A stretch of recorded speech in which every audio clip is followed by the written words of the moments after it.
Good morning. Good Tuesday morning to you. The holiday is upon us. I have the day off today. I have tomorrow off also. And then the day of thanks, T. Hanks, will be upon us on Thursday. I have an awesome podcast here today.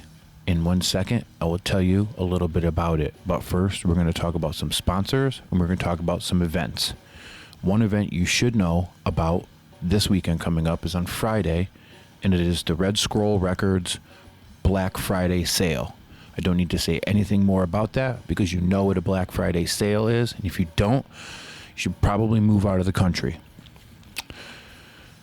This episode of the podcast is brought to you by the Saturday Sign Shop, 1145 C New Britain Avenue, West Hartford, Connecticut, 860-299-3212.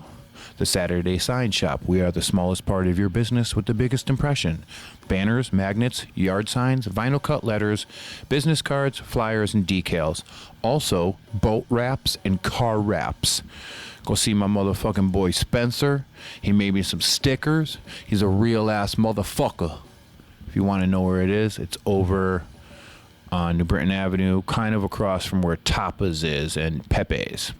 Go check out my boy Spencer at the Saturday Sign Shop. They made me some really nice stickers. They'll make you some good ones too. Hartford Denim Company, aka Hardenco, is a manufacturer of the strongest clothes available. We at Hardenco stand by that statement by backing all of our products with free repairs for the life of the garment.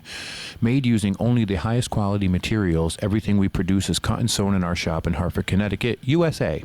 We also specialize in the production of commercial aprons for, but not limited to, the restaurant, bar, and woodworking industries. Please see www.hardenco.com for more information. That's HARDENCO.com. 236 Hamilton Street, Hartford, Connecticut. Mention this ad and that you heard it here and you will get 10% off your order. That's a goddamn deal. Go do it. This episode of the podcast is also brought to you by the good men over at DiMichele's Barbershop and Emporium. DiMichele's Barbershop and Emporium is located at 6 Kirby Road in Cromwell, Connecticut, exit 21 off of I-91. DiMichele's specializes in all types of men's haircuts and hot shaves. Services are available by appointment only and walk-ins with my boy Brandon, but appointment only with Eli, which can be made conveniently online at DiMichelesBarbershop.com. That's DIMICHELES Barbershop.com, or by calling 860-502-3540. Gift cards are available in any denomination, and they also offer my personal favorite, their own water-soluble pomade. So go get a fresh cut, a clean shave, and an awesome product, and tell them Ben sent you. DiMichele's Barbershop, responsible barbering. Finally, Tiny Acre Farm is a micro farm tucked away in the quiet corner of Woodstock, Connecticut, specializing in microgreens, salad greens, edible blooms, and cut flowers for restaurants and specialty markets. We are a rural farm practicing urban farm techniques to bring you the highest quality of hand-tended produce to some of the best restaurants in Connecticut and Massachusetts. We work with dozens of restaurants, cafes, and retailers across Boston, Worcester, Eastern, and Central Connecticut. Some of our greatest local digs you can find our produce at include Cookin' the Bear, Story and Soil Coffee Company, Goldberger's, Firebox, Division West, It's Only Natural, and OSA. If you are a chef or a local retailer interested in carrying our Tiny Acre produce, contact Matt via email at tinyacrebigoak@gmail.com. That's tinyacrebigoak@gmail.com, or hit us up on social media at Tiny Acre Farm. Mention this order and get 10% off your fucking microgreens, motherfucker. Do it. Radish sprouts. They also have a skincare line. It's really nice. Go do it. Tell them Ben sent you. All right. Today is a monumental podcast. This was probably one of my, don't get me wrong, I've had some awesome people. A lot of people I didn't know that well. A lot of people I've known my whole life. And this guy I've known probably since I was about 13 years old. Harley Carrara of Tradition Cycles. He is the old frontman for Front Towards Enemy. He is a Central Connecticut hardcore, how can I put it, pillar icon. I'm sure a lot of the people that are listening to this podcast know who Harley is. They know his story, and they know how passionate he is about everything he does. The dude builds fucking sick motorcycles, choppers. He actually told me that when I'm ready, he's going to do anything it takes for me to get on 2 wheels. So I'm going to live that fucking dream. I'm going to realize that dream of being a fucking outlaw scum fuck. I'm going to be a biker. Don't second guess me, because I'm going to do it. We talked about some growing up in Bristol shit. We talked about what he does. We talked about the hardcore scene. We talked about a bunch of crazy stories involving our friends and what he plans to do in the future. The dude's a model also. He models for a bunch of clothing companies out in Japan. So I'm going to let you get the dose of information for yourself. All right? Ladies and gentlemen, without any further ado, the great Harley Carrara. I break bread, break bread, break bread, break bread, break bread, I break bread, break bread, break bread, break bread, I break bread, break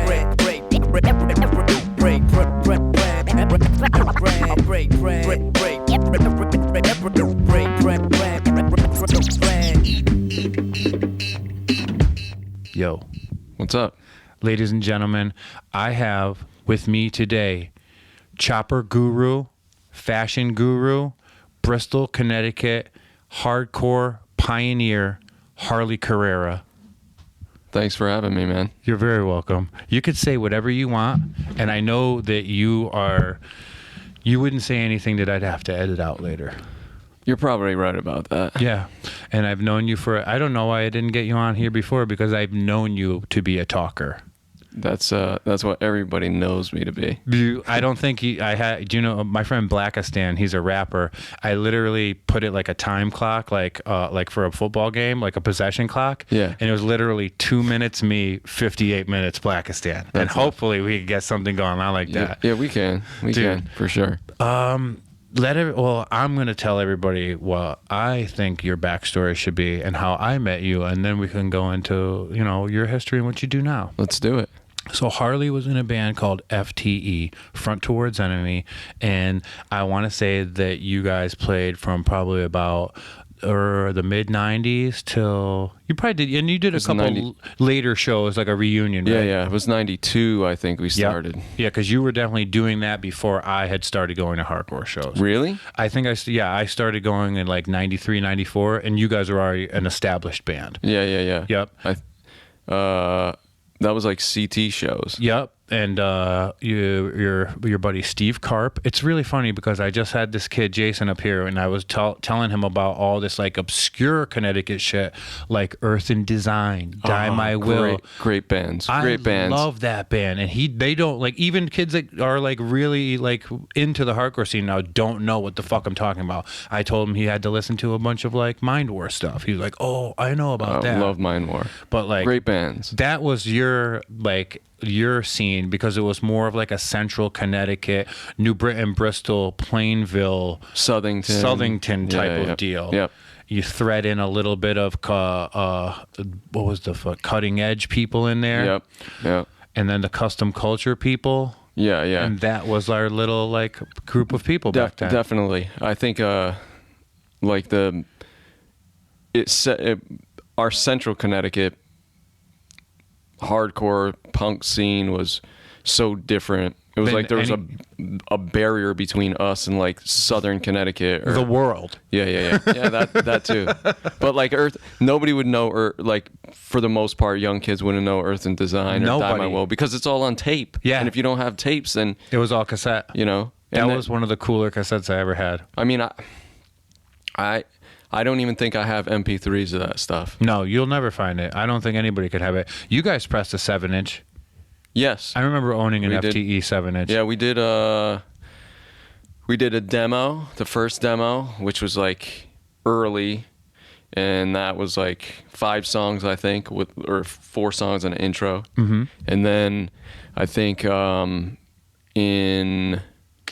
we got signed to Wreckage Records, which was Subdivision Exit Records, and that was a double 7-inch.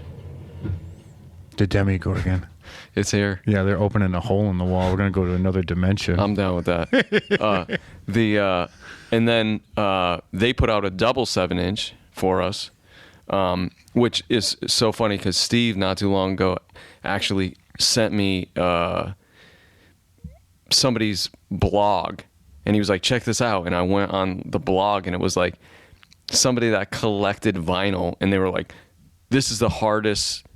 I'm trying, they were trying to get the catalog of all Wreckage record stuff, and they were like, this was the hardest 7-inch to find from Wreckage Records. That's crazy. And he was like, goes on to say how he got like the double 7-inch on black, and then he found it on the colored vinyl, which we did a green and an orange for the set, which I think there's only maybe 50 of them, something like that. And it was just funny just to see like, and read about it. And it was like, oh yeah, they're from the Northeast, but they sound like a California band, and it was just, I was like, man, who would even try and hunt down the 7-inch? You guys were like, at the time, I remember, because the only thing that I did before getting into hardcore, the only thing that I knew and that I ever listened to was like, should I listen to on my paper route? And it was predominantly Operation Ivy. Right. So when I heard your band a few years later, I was like, this is kind of in the vein of like SoCal fucking hardcore. It's not punk. It's definitely hardcore. And it's got this like, it's a West Coast vibe to it. And I remember it was to its own. And we were talking about Steve Cart before, and I was telling my friend that was here just before about Yuppie Side. Yeah. And there's like so many things that like me and you know about that like newer people today like wouldn't. They would be like, "What? What are you talking about?" Yeah. I think like the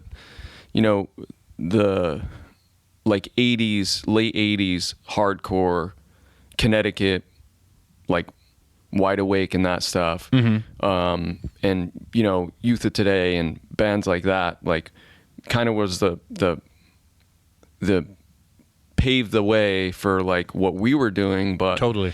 I think my roots and Steve's roots and Beaner's roots were skateboarding and BMX, and looking through like Thrasher magazines and just like seeing an ad for SST Records and going, what is this? I have to get this. And then that kind of like made its way into what we were doing.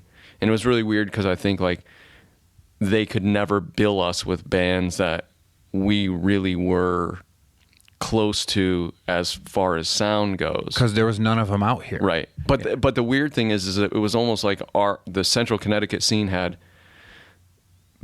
each band sounded like themselves. It wasn't like a bunch of bands that sounded like feeding off each other. And it wasn't like today where like that drummer was in every band of the area. You know what I mean? Yeah. Dude, that's funny. And it's funny because you're like skateboarding and BMX, and those are things that kind of came over here from the West Coast. Right. Those were like West Coast rooted things. Right, for the most part. So, it just went hand in hand, but we want to play something that was fun and something that we enjoyed, because I think that was like the big thing at that point was like getting into like the heavy kind of like metal-y hardcore and like this whole tough guy kind of thing. And we were really about it. It wasn't that. It wasn't that. It was totally different. It was the total other side of it. Yeah. I remember, where did you go to Bristol Eastern? Yeah. What year did you graduate? Man, 92. Okay, so I graduated in 97, and I was supposed to graduate in 96, but I stayed back a year. And I remember you were significantly older than me, and I remember seeing you one day skateboarding, and I know that you knew a couple people that I knew only from their older brothers. You knew Darda Langston. Yeah. And what was the other kid that was the super fucking crust punk kid back before it was even cool? Fuck, what was his name? And he would always wear an Econochrist fucking patch on his back. Oh, man. He had an older brother that was crazy. Who was... And they lived right over near your house, too. Fuck. Dave. Yeah, what is his name? Dave the Merchant?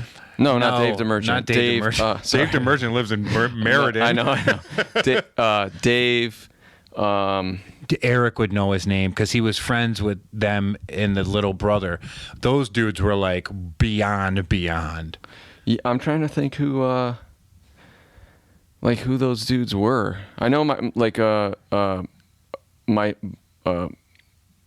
good friend that I kind of was into like a bunch of stuff before like I went down that avenue of music was this kid Dave.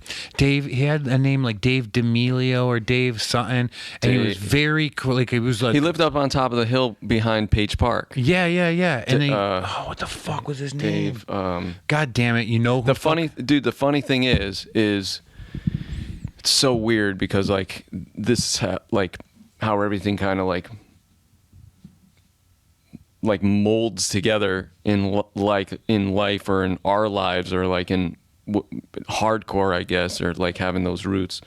But he does artwork for High on Fire. And Desi that plays in High on Fire was in Mind War with AJ. Right. So the weird thing is like a friend of mine in California was like, "Oh, you got to check out this band High on Fire," years ago. My buddy Jimmy, and I was just like, what is it? And he's like, I think you'll dig it. So he sends me like this link, and I'm looking, and I'm like, Des plays drums? I was like, that's so strange. And I was like, I know the dude that plays drums. And he was like, really? And I was like, yeah, he played in this band Mind War. And then like a couple years later, I saw that Dave was doing the artwork for High on Fire because he lives out in like Seattle or Oregon or somewhere like that. But dude, like it was funny because he was like so anti-establishment before anybody was. Yeah. And I remember he just bolted, and I think rumor had it is like he moved out to maybe San Francisco or Oregon or somewhere and lived underneath a bridge for a while. Definitely. His name was Dave, but then there was the two brothers. I just texted Eric and I wrote, who were those OG crust dudes in Bristol that had Econochrist patches? And fucking watch. He'll get back to me. He'll get back to me pretty quickly. Oh, dude, it was very weird to have anything like that going on in Bristol because you think of Bristol, Connecticut, and you're so far removed from anything cool and anything like mainstream or anything music. Yeah, for sure. But I think like there was some definite like things that made Bristol and Waterbury and New Haven like kind of hubs for people that were into, and I hate to use the term alternative stuff, but it was alternative. It wasn't like mainstream, you know, like in Bristol we had like, and I know you know this place, but it was like the spot where everybody went was the music shop. Yep. And like there was just a couple dudes there that were like that worked there that were like kind of weirdo dudes that were into everything about music. And you know, I stole dude, I stole my first Misfits tape, which was Earth AD, I believe. Yep. Or it might have been Legacy of Brutality. Okay. From the music shop. And I walked in, and you know how like cassette, this is weird stuff that kids have no idea about like nowadays. But you know how the tapes used to come in those big plastic things so you couldn't steal them? Make them hard to steal, yeah. Yeah, and you couldn't like break them open. And they had like that weird key that would like open them to take the cassette out. Yeah. So like I walked in one day and I was just like, I remember pulling the tape out and looking at the cover and just being like, what in the world is this? Yeah. I need to know what this is. I put it behind my skateboard, dude, and I just walked out of the place, you know. Went home, like went at this thing with like a box cutter to get it open. Yeah. You know. Dude, we the last thing I purchased from there and didn't steal was Slayer's Divine Intervention tape. Yep. But we had a friend, Hank. I remember that kid. Remember Hank? Yeah. He was really good at basketball, total pothead. Yeah. Eric lived with him for years. When Pantera put out this big box set, it had like a coffin and it had like all like CD. It was like weird. It had a book, it had CDs, tapes, and a record in it. And it was like $200. And I remember at the time, like, you didn't have $200 when you were in high school. And if you did, it was, you were going to buy a car. Right. You know what I mean? So Eric fucking talked Hank into stealing it, because Hank was like at the time he was pretty like, you know, impressionable. Like he was very impressionable. He would do like whatever anybody said. But he was kind of like a. He was big. He wasn't little. No, but he was like a big kind of dumb. Like I remember you guys like not. I don't mean like that. He was I mean like he was smoking weed 24/7. So yeah. that might have been like what led to his I remember you guys. From what I remember, is that you guys would like be like, we'll get this dude to do, because I remember like the antics that you guys were not willing to do. So yeah, you could persuade him into doing. So Eric's like, you won't go into the music shop and steal that fucking box set. And remember the dude that worked there with the flowing orange mane? Yeah, Larry. So Hank goes in there. And we're all like around the corner, like that Electrolux fucking store. Yeah. We're waiting around the corner. Hank goes in, takes it off the shelf, and obviously stood there for a couple minutes and like looked at Larry a couple times. And the dude knew that he was about to steal it. And Hank bolted for the door. The dude, Larry, grabbed him, and they're both in the door with like the door open. And he let go of him real quick. And Hank, I don't think he meant to do it, but he took it and went, and he closed the guy's head in the door, and the dude fell on the ground, and we all ran up that back street and hid in the woods behind Bristol Eastern High School, waited for it to cool off, and then walked to his house. There was a couple blocks away, and just started playing the Pantera box set. Hold on, he just texted me. I hope this is him. I hope this. Jared Metzner. Remember the Metzners? Yeah, the Metzners. Yeah. Jared and the younger brother.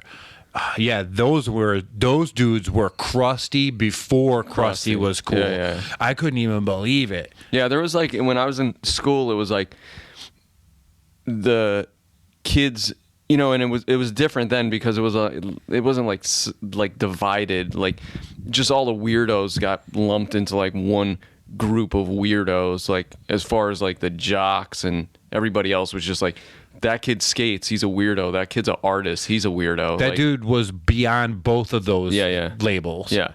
So like I remember there's this kid Chris, and he was like way into like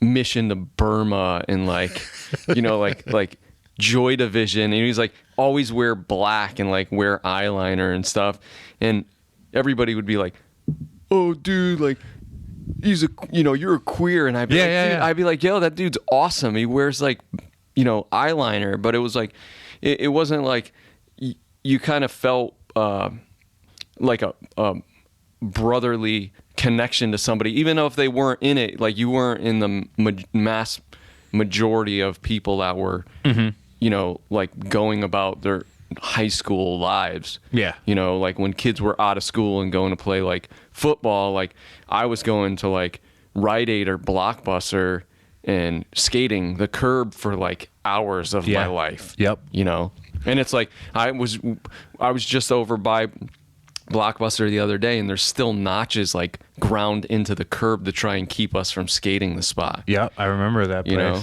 and I mean, it's weird that one place, or you know, something like the music shop could be so iconic and such a part of, but we didn't have anything. It was such a small town. Yeah, that was Wasteland didn't sell music though. No. You went there when you needed a weed scale or a bong. Yeah. There, you know what I loved about the music shop? That they had a good 2-foot section that was strictly Miami bass tapes. Yep. And who the fuck would have ever thought that would be a thing in Bristol, Connecticut? Yeah, but you know, it's like at that time, a lot of people had like the big speakers, and they were like, for sure. I mean, dude, it was like bass. You know, like there was one dude that lived on Lake Avenue. And I don't remember what this cat's name was, but he had a S10 Blazer. Yep. That was like fully like LA Raidered out, because the Raiders were in LA at that time. Yep. And it was like had like a a rag top on it with the Raiders logo in it, and it was lowered. It was silver and black, and like. Remember the dude that lived, Stefan? He lived on the street. Yeah. He lived on the street with McDonald's, and he had that crazy pickup truck, and on the hood it said Ice Yellow. Yeah. That was like the thing. Remember the chrome strips on the bottom that had the name of the cars? Yep. That, like, you know, there was this kid, Super Paul. I remember Super Paul. Yeah. Super Paul threatened to beat up my dad. Really? Yeah, because Super Paul and his friend, the kid that they made the movie Bristol Boys about, what was his name? Paul? No, fuck. God damn it, we're so fucking old. The dude from Southington. Yeah. They made the movie Bristol Boys about him, and Super Paul was at the time, I think he was like a key player. Yeah. Now Super Paul had a blacked out, insane Mustang 5.0 with the crazy crown on the hood. Yeah, it was convertible. That you could hear coming from 4 to 5 miles away. Yeah. And he lived in that weird building in the center of Forestville behind the Cumberland Farms. Yeah. And I think his dad owned like a what do you call it? Like a firm that would rent out arcade games to people. I think it was like right next door. Right behind it. Yeah. And that's where he would park that fucking car. Yeah. And we schemed on that car for years. I was like, I'm going to break into that car. I'm going to steal the speakers and I'm going to steal the fucking radio. And you know what? That dude had money back then because that thing was pimped out. And I know he sold mad weed. And you walk up to that car. And at the time, like, I don't know, I haven't seen anything like this before, but it was one of those alarms where if you got close to the car, it would go off. No, it would make either, at one time he had one that would make a noise of a shotgun cocking, or a dog going, and you'd be like, holy shit, and you'd like run away. That dude was sick. Yeah, that was like that was like the era of what was happening. And that dude that they made the fucking thing, the Bristol Boys movie about, Kevin. Yeah. Kevin. Fuck. I was just looking at it the other day. Were you? Yeah. I went to high school with that. Dude, that cat used to call me Hurtin' Harls. Dude, I was in an IOP. I was running an intensive outpatient group at the clinic the other day with a couple people that are like old school Bristol people, and they brought him up, and I had to like go on the computer to show them the Bristol Boys movie. Yeah. I was in the first one. That I know. I remember you were like they needed tattooed people, right? Yeah. Fucking. I remember being on Academy Street skating with Ryan Skelski near fucking St. Matthew's Church, and he was driving up the street in his Lexus, and I kicked my skateboard towards his car. He stopped and he got out and he pointed his finger at me and he said he was gonna like kick my ass, and I go, yeah, I'll get my dad. And I remember he goes, I'll break your father's hand. And I just went running home. That's great. Yeah, dude. Super Paul, dude. That dude never really scared me. I don't know. No, but Super Paul was like a weirdo. But like that was the same time that like Bob Goulet had that, which was a super close friend of mine. He had a 69. He was the first dude I knew that ever had a bass cabinet in his car. He had a 69 black 4-door Cadillac with red leather interior, dude. And the whole back seat was speakers. Yeah, he took him out. Dude, you remember their buddy that lived around the corner on Garden Street? That dude, his last name was Cronkite, and he had the crazy Scirocco. Yeah. You know what that dude did? I would always see crazy, sketchy dudes going there and like leaving like paper bags in his like garage while I was doing my paper route, and I knew it was either like large sums of money or drugs. Yeah. You know what that dude did? He took a real big liking to Wild Bill and didn't ever say anything to all of us. And he would have Wild Bill over, and he would drink beers with Wild Bill, and he'd make Wild Bill like deliver money to people. Yeah. And Wild Bill would be like, "Yo, I'm going to see Cronkite today," and he wouldn't let us come anywhere near his house because he knew we were all assholes. Craig Cronkite. Yeah. Oh, this is some Bristol shit, dude. Because the other ill car was that dude that lived in Marwood. Do you remember that green Dodge Dust? I think it was what was that crazy Dodge? It was that dude Daryl. That's my mom's friend, Daryl West. Daryl, yeah. We used to call him Lamoureux. We used to call him Darwood because he lived in Marwood. And his name was Daryl. He hung out with that. Oh, dude, what was that other cat that he was always with all the time, man? I just seen this dude. That's my mom's best friend's son. Is it really? Yeah, yeah. And we used to she used to babysit us. That dude Daryl one time, you know how in Marwood there's those like standalone, like permanent like clotheslines? Yeah. He took me one day and wrapped me up in the clothesline and put a dirty sock in my mouth. Yeah, and my mom like came running and like took me down. And then there was like Randy Palmisano and Mike Poznansky. Oh, Mike Poznansky, yeah. Yeah, wow, that's crazy. They were younger though. They were like your age maybe? A little bit older than me. Were they? Because Randy would always had some, because he was involved in a lot of insane shit back then, and he always had some crazy ass car that he like bought from a drug dealer, and it would have like bullet holes in it. I remember he pulled up one day in a lime green 5.0 with bullet holes in it, and then the next time we saw it was orange, and it was the Bondo was fixed.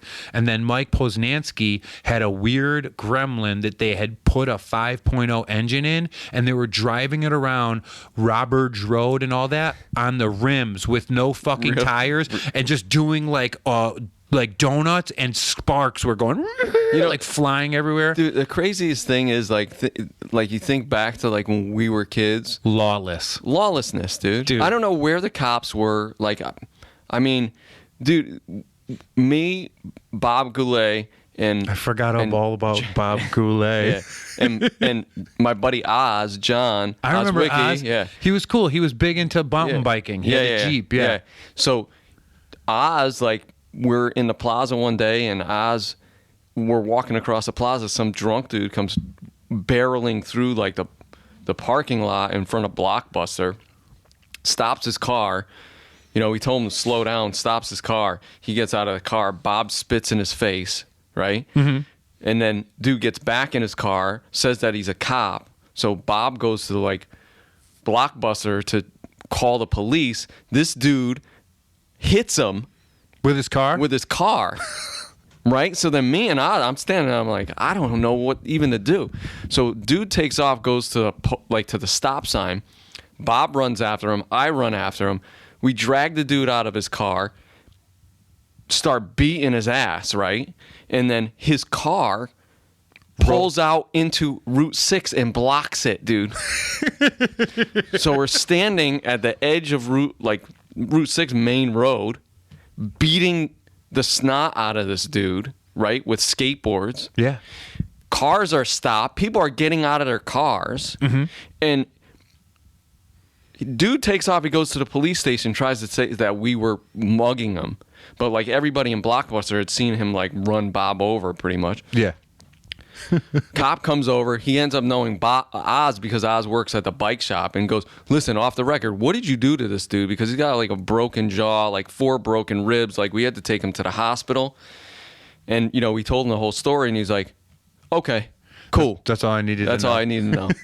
Didn't get arrested, nothing. Like, dude, it's so crazy because if you did that today, even if you were like 16 and you did that today, you'd be in jail for multiple years. Yeah. I mean, you know, the stuff, I mean, there's stories upon stories, man, that just like, dude, how in the world did, you know, we used to ride, we would ride down either Route 6 or we'd ride down like any other major roads. Mm-hmm. And like we would all of a sudden jump out of the car, all of us that were in the car, and stand while the car was driving down the street and stand on the roof of the car and surf the car. 5 people standing on a roof of a car driving down a main road, dude. And like, you guys were doing the same shit that we were doing. Of course. And I think we learned it by watching older people like you. But the thing is like kids nowadays will never ever get to see anything like that. I think kids do shit like that still live in like super like rural areas. Yeah. You know what I mean? Like dude, I got into one of the hardest car accidents I've ever gotten into right near your parents' house. You know where Louisiana Ave comes to the end on Brook Street? Yeah. There's that house right there. There used to be a huge tree right there. That was Eddie Archaki's house. Yeah. Dude, yeah. I remember because his mom had a shitty, like one of those like wooden fences with the three, the three tines. It's still there. Dude, me and Ryan and Daryl Grant and my brother. Daryl Grant. We were all up at the movie theater, the Lowe's movie theater, that it's not there no more. Yeah, we were doing donuts in his fucking Pontiac Sunbird or Sunfire. Yeah. And it was a little hatchback. And then we come down that way, and I don't know why, but like Ryan, like a car must have pulled out or something, and Ryan like slammed the brakes on, and it didn't stop. He must have had like his tires must have been really bald, and it was raining. And I remember like hitting the curb, and the car hit that shitty wood fence, and it threw all those pieces of wood right at Eddie Archaki's house. Like one of them broke a window, and then boom, we smashed right into that tree. I had a hat on. My head went and hit the windshield, but it was like a fitted hat with that button at the top, and that put a hole in my head, and there was blood like coming down my face. Ryan hit his face on the steering wheel, and this is when the time where he was big into Earth Crisis, so he dyed his hair totally blonde. And it looked like hay. Yeah. So his hat flew off, and his hay hair is like all like he's like passed out like on the shifter. Matt was sitting behind him. Matt hit his seat and broke the seat off the post and squished him even harder into the seat. Daryl hit my seat and ended up in the way back. So we all jump out. Ryan's fucking Ryan's knocked out. Daryl starts running, and he's doing the V8 thing, running, falling, because he's got a concussion too. My brother's totally fine, and I have blood all over my face. All of a sudden, not DJ Parent, the other DJ that's Cormier? DJ Cormier comes driving by and goes, "What the fuck happened?" We go, I had a warrant out for my arrest. Ryan had a warrant out for his arrest. I go, "Yo, can we get in real quick?" And he brought us to Blockbuster, where Ryan came to, sat on the thing, and just started puking everywhere. So I went inside, and you know the Baskin Robbins that was there? I got him a cup of ice cream. Like that was going to make it better. And I'm like giving it to him. He's puking everywhere. He smashed these two teeth out, his like little like piranha teeth on the bottom, like those first two little teeth. I felt so bad for him, dude. He listens to this podcast religiously. Does he? He's going to be so psyched when he hears this. You know, it's crazy because like the antics that just everybody used to get into, and it was like the thing too about like Bristol is, you know, I mean, there was kids that didn't really get along. Yeah. But for the most part, it's like the jocks and like people that were into that always thought that we were crazy. So they were like, "Yo, don't fuck with those dudes because they're crazy," you know? Or like, for example, like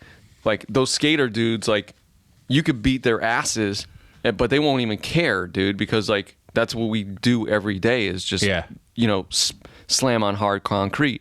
But for the most part, like I think everybody pretty much got along because you would go to parties and like for the most part, like I remember being at a party in the pits in Plainville Pits. Yep. Crazy party. So when you pull in the pits, you go up like a hill. Yep. And this is right by your house. Yeah. So you know, I'm just explaining it for everybody. You go up a hill and it's a field. Yeah. And then in the field, you know, it's probably like a quarter of a mile before you hit the sand pits. Mm-hmm.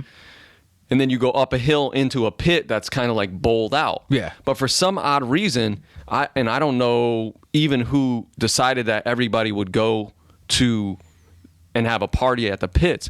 But dude, the whole field was full of cars. Yeah. Like it was like full of cars. And nobody does that anymore. Like, let's go have a keg party in the woods where nobody fucking knows it. Right. So and the thing too is you could have as many cars as you wanted up there because nobody could see it from the road because it went up and then dipped down and it was like just a field. And I remember Damien Silver. Yeah. Like he's coming on sometime. Started talking some shit, dude, as most of the time he did. Dude, you are reminding me now because I remember this and there was like a fight and like there was people you guys knew and there was people we knew and like somebody had to be the liaison. Yeah, between the two groups of people. It was me, right? Yeah, it was you. So whoever these people were, because I don't think they were even from Bristol, dude. I think they were from Plainville. Okay. And they just caught wind of like something happening and rolled up. And I remember you standing there, and it was like a congregation. It was like Knights of the Round Table. That's like the Knights of the Hardcore Round Table, because it was like mostly all hard. Like it might have been after a show at CT or something. But the thing about it was, we would bring all of our regular high school friends to the keg parties. Right. So then somebody would just like not gel per se. Like I remember, you know, I remember Damien being drunk, and he like did something and he said something. started talking some shit, and then I remember whoever it was that he wanted to fight, you didn't know, but like there was like Aaron Buckkiss, like that's right. Like, Aaron was I there. think like maybe even Boulder. Those that's dudes. Right. Were, I brought Boulder there. Yeah. All those dudes were there. Party. It was like.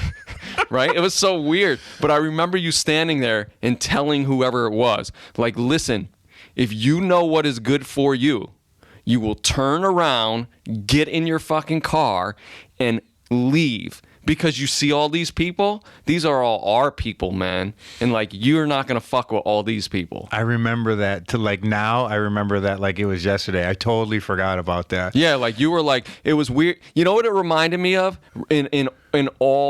In all reality, it reminded me of the Warriors when this cat is like, "Can you dig it?" Like that's what it was. It was like just this like group of all these like separate hardcore people, and you just like were like, "Yo, you're straight gonna get your asses kicked if you don't leave." It was really funny because we would like hang out with people. We'd have these keg parties in the woods that were lawless. There would be fights that would never get broken up, and you'd have to win or lose. Yeah. And like, I remember tire fires. Do you remember setting tire fires? Just like having a bonfire, and like if you did that now, there would be a fucking helicopter. Oh above yeah, it. for sure. And I remember just every once in a while, I would bring dudes from hardcore shows, and I'd be like, "Oh, this is Jamie, this is Boulder, this is Aaron," like all these crazy people. That I remember I brought Ian from Dismay to a fucking keg party. I think in I Bristol. might have been there. And it was just, and then everybody that was like the regular kid was just like, "Whoa, like this is weird," you know.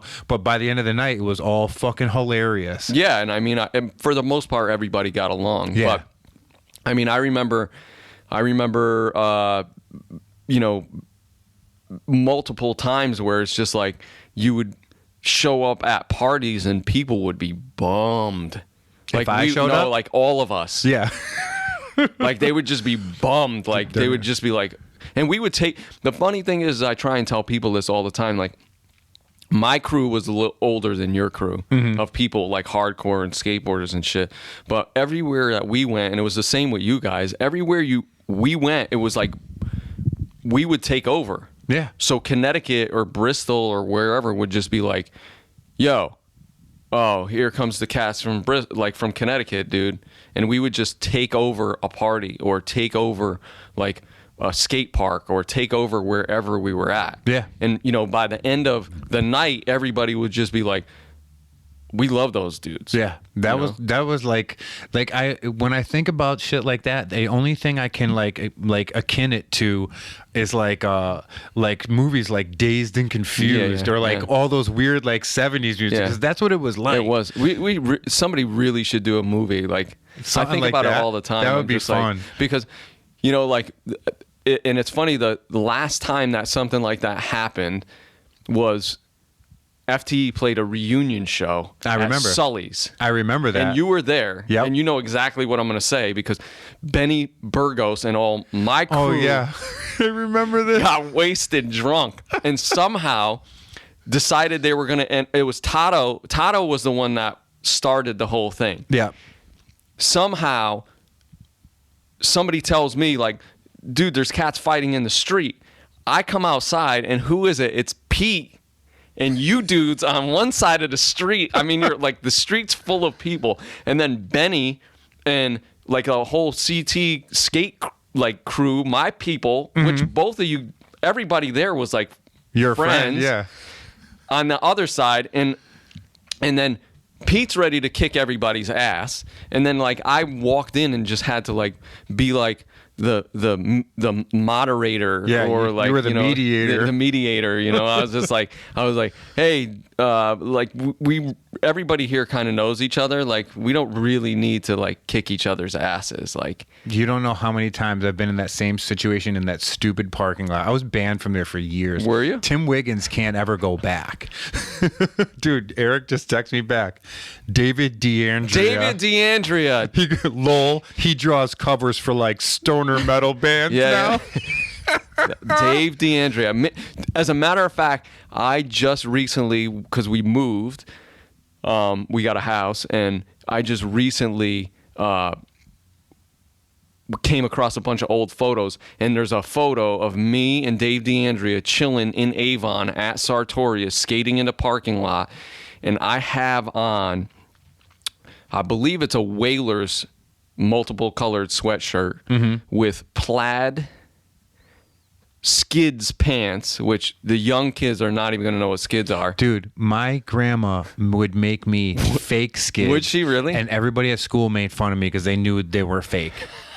They had that little like triangular like patch on the skid sign, yeah, the car with like the skidding. Yeah. Dude, Skid. everybody would fucking make fun of me like, those ain't real. And I remember she made me yellow and black ones, and I got in trouble with the Latin Kings, and then Tony Gonzalez said, fuck that, it's all right, he can wear those. Tony Gonzalez, that's a name I haven't heard in forever. Dude, he's friends with me on Facebook. He's still as crazy as he used to be. And I had like high top Nikes on, dude, and my board painted on the grip tape is Token Entry, Gorilla Biscuits, and Youth of Today. Dude, amazing. Painted on the grip tape. I just found the pictures, and I was like, man, Dave D'Andrea, it's like him and Paul Cortez too. I remember Paul. He lived at, what was those other Bristol had a lot of projects, man. Well, there was Davis Drive, Union Street, Lake Ave, and then like the weird, they call them the, people still to this day refer to them as the white projects, the Dutton Heights projects that are up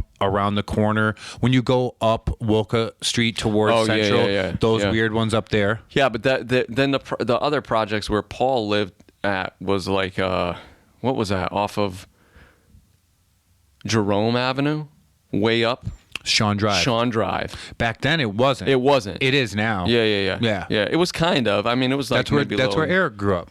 Yeah. Because Eric grew up like two streets over. I remember when he was a little kid, dude. Yep.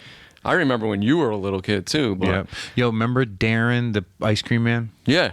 Yo, he was the one that gave me and Matt. He was the one that when we first started getting into music, we would get rap albums from a guy on my paper route that did a record show out of WHUH at Wesleyan, and it was called The Two Hillbillies, and his last name was Dittman, and their house was filled with records. He brought me in one time, I showed an interest in it, and every time I would go to collect, he would give me 2 records and not give me any money. And I amassed an awesome record collection at the time, and then when I got into drugs, I sold it all, and Matt kind of stopped it and took them from me. I don't think he even has them anymore. But when we got into hardcore, that dude, I don't know if he just had him in his fucking truck, but in the ice cream truck, he gave us a shoebox full of fucking tapes. Dude, me and my brother at the age of like 12 or 13 were listening to Agnostic Front, Token Entry, Gorilla Biscuits. He gave us all this iconic shit, and he goes, you got to give it back. So we gave it back to him, and then one day Ryan Skelski, we're all walking around, and we had a BB gun, like a CO2 powered BB gun, but it didn't have any BBs in it, and he was just shooting it in our face, like making the air blow in our face. So we're walking around our neighborhood, and there was this girl that lived around the corner. Her name was Kim Curtis, and she had this shitty little brother that would just all talk shit, and he had like fine, like blonde hair, like a bowl cut. And Ryan put the gun in his face. He goes, "You're gonna die!" And he pulled the trigger, and the kid's hair went like, and he like ran inside of his house, and we were just like, whatever. So we keep walking. We come around the corner. We get down to a 4-way where like Fair Street went back over, or Garden Street went back over Washington Street. Yeah. dude, cops from every corner descend and pull their guns out and are like, get on the ground, get on the ground. And like, we all get on the ground, and then one of them comes over and pulls the fucking gun out of Ryan's waist, and they're like, you like pointing guns at little kids? And Ryan's like, it's a BB gun, right? And as we're all on the ground being handcuffed, Darren drives by in the ice cream truck with the music on, and he just goes, you guys all right? And just keeps going.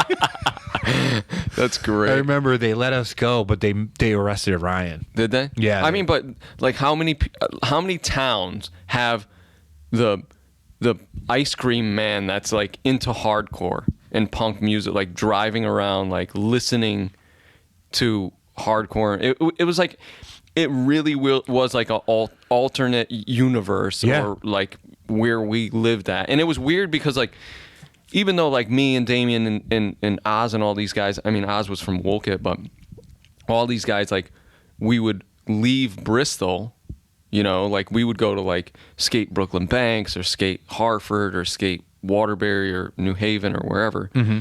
Like, it was like this weird like bubble that was over Bristol. Yeah, but the thing is, like, the more I talk about stuff like this and these memories come up for me, like, the more I appreciate it, because there's people that would have never gotten those opportunities and those like things happened to them. Like, I got into cool shit at the right time, you know what I mean? There was people that were older that were into it, but like, I got kind of like grandfathered in at the right time with the right people, and I could just like, what if I was just some shitty kid that like never got into music, right, and fucking listened to like Dave Matthews Band for the rest of his life? Like, I'm so thankful that it took the turn it did. I mean, I don't know what point that was for you, like what time that happened for you, where it was like, this was the defining moment in me getting into hardcore. Probably like 15 years old, 16 years old. But then the years that followed, I took a whole different path and just like fucked my life up. You know, without a doubt. But the funny thing is, and that's the Bristol curse. Yes, that's the curse of Bristol, which like, there is this great side to wherever and what you get into, but if you don't allow that part of your life to excel, you fall into the bullshit that goes on every day, every hour, every minute growing up in Bristol. Yeah. So it's like, and I'm not saying it's a shitty place to live, but there's always been this like seedy part of our town, even though it's slightly rural city. Yeah. There's always been that where you could easily slip over that line. Yep. And even with people that hang out together, because the groups hung out, you know, like I hung out with dudes from Davis Drive all the time. Mm-hmm. My buddy Adam and Alex and Micah Zabel, like all these dudes. Like, so even though I skated, I hung out with those dudes because I was into hip hop too, like early on. So it was like everybody got involved in the same thing, but if you happen to be in the wrong place at the right time, then you would go down a road that necessarily you didn't want to. I fortunately had skateboarding, even though I was like a fuck up.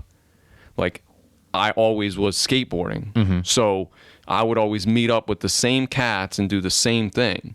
And not that we didn't do crazy stuff, and not that, like, you know, we could have easily, and some of us did take that path. Mm-hmm. And some of them, you know, close friends of mine are not with us anymore because they took that road. Yeah, I think everybody can say that. You know, they can. But it's not like a lot of towns, and the new epidemic of what's going on is a whole different ballgame. But when we were young, that wasn't something that was like a prominent thing. Like, dudes didn't get into like people didn't get into like heavy drugs. People didn't, you know, it wasn't like if it was known, then it wasn't like touched upon. Like, people were like, man, it was more of a big city thing. Right. And then as soon as you fucking think you can't get touched by it, it'll get you. Right. So it was like, for me, I always had that outlet, and it's weird because like going back to and I don't mean to always go back to this thing, but like, if I didn't have if I didn't have skateboarding and an outlet to like express myself, and then from there go into, you know, and listening to punk, and then eventually getting into hardcore and straight edge hardcore, and then eventually get into like graffiti, and, you know, and then which has brought me to where I'm at today. Yeah. You know, like even owning the skate shop, and it was like, you know, working at different places, skate shops and whatnot, and running shops, and then deciding that I was going to do my own thing. Like it would be exactly like you said. I would be just some normal dude that didn't know anything. But I was, you know, I was fortunate enough. You were fortunate enough. A lot of us were we were cultured. Yeah. At a young age. And it's weird because like you think about it, and it's earlier we were talking about Chinatown, like, and the weird thing is like I and the dudes that I hung out with were the like originators of going to Chinatown. Yeah. Like I'm not taking like credit or anything, but we were all vegetarian and needed a place to eat. So we went there, and then it became this like hub for like after shows, or people would meet at Chinatown. And it's like this like renowned place, because if it wasn't for us being into hardcore, becoming vegetarian, finding this place and all meeting there and eating, and everybody kind of like being like a hub for going to shows or after shows, like we wouldn't have had that culture in food. Or you take some place like Mamoon's, which we would go to tune in all the time, and then that was the only place that was really open late, and we would all file out of there and go to Mamoon's and eat Middle Eastern food, which is one of my favorite foods. But it's weird how like like hardcore and punk and skateboarding have like intertwined like in my whole, into every aspect of my life nowadays. Those little cult places, those cult following places. I mean, think about the dudes that you know in the places in the world that you know them. Yeah. Or our friends that are in bands that have toured around, you know, all over the world. And they bring these stories all over. You know, it's like you look at like little bands that I was playing with at like, what was that place in Plainville? Maxalunas. We were just talking about that before you came. Yeah. So it's like, you know, you take a place like that, which we just needed a venue to play music in, and dude, some of the craziest I mean, we played a show there with The Business. Yeah, and I remember. And I think Broken Bones, maybe. Like, you know, and it was just like, here we are in this little back pizza restaurant. Yeah. Back sports lot, bar, not sports even bar, pizza. It was before people even called them sports bars. Yeah, it was like a 1.5 foot stage. Yeah, over in the corner, on like a dance floor, dude. Dude, that place was so strange. I was trying to tell my friend Jason that was here before, like what went down there. Like it was so strange. Like the people that you'd see. That's where I met Aaron. Really? Yeah, and I remember leaving a show with Jeff Tree. He brought us home, right? And Aaron was out front and standing near the road looking at me, my brother, and Eric with a wooden dowel going like this, like hitting his hand and like being like threatening and like looking at us. And we said to Jeff as we were driving away, I was like, what do you think that guy's deal is? And Jeff goes, he's probably pissed because you guys are doing the same thing he was doing a few years ago. And we were just like, that's strange way to look at it. Right, and then years later, like the fucking dude's like my right hand man, like my buddy for life. You know? I mean, dude, I've known Aaron since I was maybe 12 or 13 from Sartorius, because they were living in because they were in Avon, yeah. Him and his, I mean, dude, I remember his brother when he didn't have front teeth. Yep. Like he was so young. Me and had two front teeth were missing, you know? Well, me and Noah both got our teeth knocked out in our older years. Yeah, both which was looked funny. like that. Right. Which was funny. Like you revisited the past, dude. But I remember him when he was like, maybe like, I don't know, 7, 8 years old. And it's weird because I just seen Aaron over the summertime and we were talking about, I was like, dude, do you remember that time like that I borrowed your Doc Martens and you borrowed my Vans? Because back in the day, like we were, you know, I was just like a suburban kid. My parents didn't have a lot of money. I wasn't poor, but I wasn't like middle class. I don't even think. You know, us neither. Same thing. You know, we grew up kind of in the same neighborhood where it was like little cookie cutter houses that were either built in like the 40s when people came back from the war, or they were built like in the 20s, like in your neighborhood, which was old shit. You know, like duplexes or triplexes. You know, 3-family houses. And I was telling Aaron, I was like, you know, like I always wanted a pair of Docs. And I couldn't afford them, dude, because they were expensive. And his cousin or somebody had given him a pair. And we were hanging out one day, and I was like, whoa, man, like I want a pair of Docs. And he was like, I was like, I can't afford them. And he was like, you want to borrow mine? And I was like, you want to borrow my Vans? And he's like, oh, I dig those Vans. I had checkered high top Vans. And he was just like, we traded shoes, dude. And then like a month later or 3 weeks later when I seen him, we traded shoes back. That's awesome. You know, it's a weird thing because like that's kind of what happened, whether it was records or T-shirts or shoes or, you know, like you traded stuff back and forth with people because you didn't have the means to do it. But, you know, Aaron's like probably to this day one of the people I've known the longest in my life. You know, and just and I remember there's like certain moments where you, and I'm sure this happened to you, you realize like it's bigger than, you know, life, and what you do is bigger than just where you came from. Meaning like I was somewhere one time and these kids came in it might have been in my shop or I was somewhere, these kids came in and we were talking and they were like saying something about something and something about death threat maybe or something. And I was like, oh yeah, me and Aaron go way back. And they were like, Knuckles?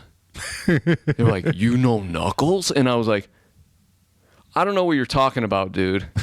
You know, like I know him as Aaron. I was just like, I know Aaron. Like I was like, what do you mean? And they were like the singer, like Knuckles. And I was just like, I'm not following you, dude. Like, Aaron? I was like, Aaron? And they were like, yeah. And I was just like, one of those weird things where it's like, and now they're like known everywhere. Yeah. You know, it's like, I mean, even with graffiti's the same thing with like, you know, like knowing some of these graffiti artists that were like toy writers when we were doing graffiti.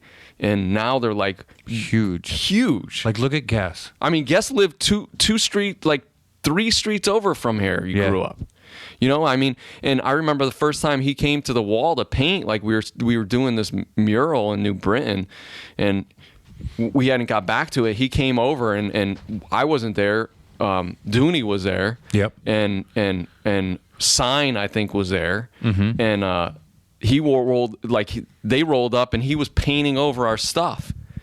And Dooney like rolled up to him like, yo, what do you think you're doing? He's like, oh, I didn't think you guys were like painting this wall, man. I'm sorry. Like, I didn't think you were going to finish it. And he was like, yo, like, come hang out with us. And that was like, that's how that legend started with like Guess becoming, like, he was just so like engulfed in graffiti. That dude can make, he's a teacher, right? He's an art teacher. Yeah. That dude could stop being an art teacher and still live off of being a graffiti writer. I mean, he's like world renowned. People pay him and fly him all over the world to paint walls, paint murals. Yeah. Like, that dude sells like paintings and stuff, and he could live comfortably. He's one of my like, I knew him loosely only because like through like hardcore. He came to a couple hardcore shows, but I remember he came through my line at Trader Joe's later in life. Yeah. And he was like, yo, what up, Cripple, blah, blah, blah. And I was like, hey, dude, will you please make a t-shirt for me? And he was like, yeah, here. And he gave me his email, and then he went back and forth with me for like years, and just I couldn't nail him down. But like, I see today, I follow him on Instagram still, and like, you can pick up any graffiti magazine if they still make them, and that dude is like the top graffiti writer. Like, there's people that are like from Europe that are like more abstract and crazy. But as far as like letters go, that dude has like his own alphabet. Him and Emit are my favorite American graffiti writers. And Emit was a weird hardcore dude from Danbury. From Danbury. Yep. And that whole Danbury thing was like, I mean, it's just, it's strange that how much of an influence Connecticut has had on various cultures or subcultures of, and it has, and it's strange that people shit on it and treat it like a little brother. Yeah. Oh, yeah. Joe Rogan. Like, I listen to Joe Rogan religiously. Right. Until he started making consistent fun of Connecticut. Connecticut sucks. I'll never do a show in Connecticut. Connecticut is a highway between New York and Boston. Yeah. Wait till I fucking meet Joe Rogan. I'm going to be like, this is what's cool about Connecticut. I'm going to have a fucking scroll. And I'm going to be like, do. There's beautiful areas. Fucking this, that, and that. This came from Connecticut. And it's like, people shit on Connecticut that aren't from here and have had one bad experience. Well, I mean, it's the best part about, I think, it is that we are between Boston and New York. That's why it's cool. Like, you get a little bit from each side. Yeah, I mean, think about it. If you live in Boston, it's 4 hours to get to New York. Like, you're not going to go. And plus, people from Boston don't go to New York. No, really. And New Yorkers don't really go to Boston. I've always had more of a draw or been drawn to New York City, than Boston. I was the same way until I made some of the best friends I have that live in Boston, and that's what made me love Boston. Right. And then I lived there for a few years. Yeah, I remember that. When me and Eric sold the Yankee Suck shirts. Yeah. And that just like turned me on to the city. And now the food scene up is why I go up there to visit my friends. I'm going this week. It's killer. Yeah, but I mean, love them. But the thing is like I mean, the city's not the way the city used to be. No. So it's different. But I mean, we're in Brooklyn all the time. Like, I'm in Brooklyn all the time, and it's just because I have friends there, and there's a big motorcycle culture in Brooklyn. Mm-hmm. And I've become really close friends with a lot of people in Brooklyn.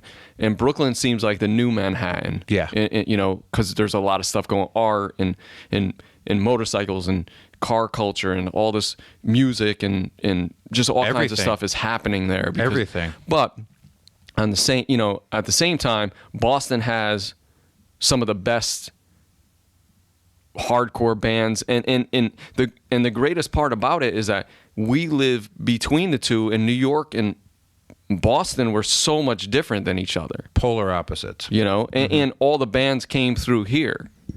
So it was like, people. You live in if you live 3 hours from, 4 hours from Cleveland, Ohio, chances are bands are not going to go through your town. You're going to have to go to Cleveland. Yep. But because where we were located as far as music goes, the bands always stopped here because, they would leave the city, play a gig here, then play a gig in Boston. So it was like we got to see a lot of stuff that you normally wouldn't see. Even though the state is kind of divided between like Red Sox fans and Yankees fans or Celtics fans and Knicks fans, which, I've always been a Knicks fan, which I'm not really proud of per se. But like, it's just a diehard thing, and you've always hated the Celtics. And I mean, think about it, like they played the preseason game in Hartford all the time. So it was like, it might not be the greatest place in the world to live, but it's definitely not the worst. Definitely not. Definitely not. I mean, what I do as far as like with the motorcycle thing is like, and people now know me all over the world, which is crazy. Yeah. But if you went back to me as being 15 years old, a lot of it has to do with the internet, of course, and like Instagram and whatnot.